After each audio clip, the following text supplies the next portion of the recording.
Tama ang iyong punto. Ang madalas na pag-absent ng empleyado, tulad ng isang security guard, ay maaring ituring na neglect offense na nakakaapekto sa operasyon ng kumpanya at seguridad ng ari-arian. Narito ang paliwanag.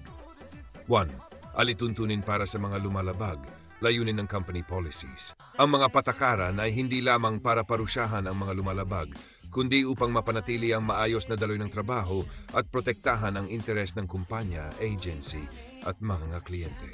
Paglabag sa alituntunin, ang habitual absenteeism o madalas na pag-absent ay itinuturing na form ng gross neglect of duty na isang seryosong paglabag dahil nakakaapekto ito sa schedule ng iba pang empleyado. Posibleng magdulot ito ng peligro sa seguridad ng ari-arian o sa operasyon ng kumpanya. Naapektuhan nito ang reputasyon ng agency sa kliyente. Legal na batayan ng suspension. Ayon sa Labor Code ng Pilipinas at mga kaugnay na batas, maaring magpatupad ng suspension kung ang pag-absent ay walang sapat na dahilan, unexcused absence. Ang empleyado ay paulit-ulit na lumalabag sa mga patakaran ng kumpanya. Proseso bago ang suspension, notice to explain. Magbibigay ng nakasulat na abiso sa empleyado upang magpaliwanag sa kanyang mga pag-absent. Hearing o investigasyon. Bibigyan ng pagkakataon ang empleyado na depensahan ang kanyang sarili. Base sa ebidensya, maaring ipataw ang suspension kung napatunayang may sala. 3. Epekto ng madalas na pag-absent. Sa kalusugan ng mga kasamahan, ang mga natitirang empleyado ay maaring mapuwersang magtrabaho ng mas mahaba na maaring magdulot ng stress at pagod.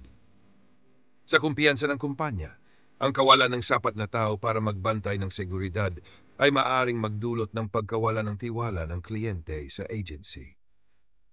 Sa serbisyo ng agency, ang madalas na pag-absent ay nagpapakita ng kakulangan sa dedikasyon na maaring magdulot ng negatibong epekto sa reputasyon ng agency sa buong industriya. Kahalagahan ng pagpapatupad ng pagpapakita ng disiplina. Ang suspension ay hindi lamang parusa kundi babala rin sa iba na seryoso ang agency sa pagpapatupad ng mga patakaran. Pagsuporta sa kalusugan ng sistema ng trabaho. Ang pagpapatupad ng tamang aksyon laban sa mga paglabag ay nagbibigay ng proteksyon sa mga kasamahan at sa buong kumpanya. Pagpapanatili ng kumpiyansa ng kliyente. Ang mahigpit na pagpapatupad ng disiplina ay nagpapatibay sa tiwala ng kliyente sa agency. Pagkaugnay ng kalusugan, kumpiyansa at serbisyo.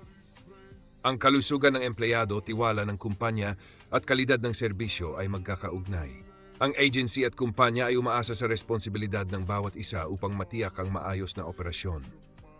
Ang madalas na pag-absent ay isang malinaw na paglabag na maaring magdulot ng seryosong problema, kaya't nararapat lamang na ito'y aksyonan ng naayon sa batas at mga patakaran.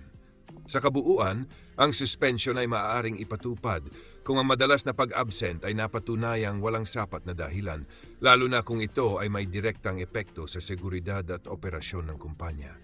Dapat itong gawin sa paraang makatarungan at ayon sa proseso upang protektahan ang interes ng lahat.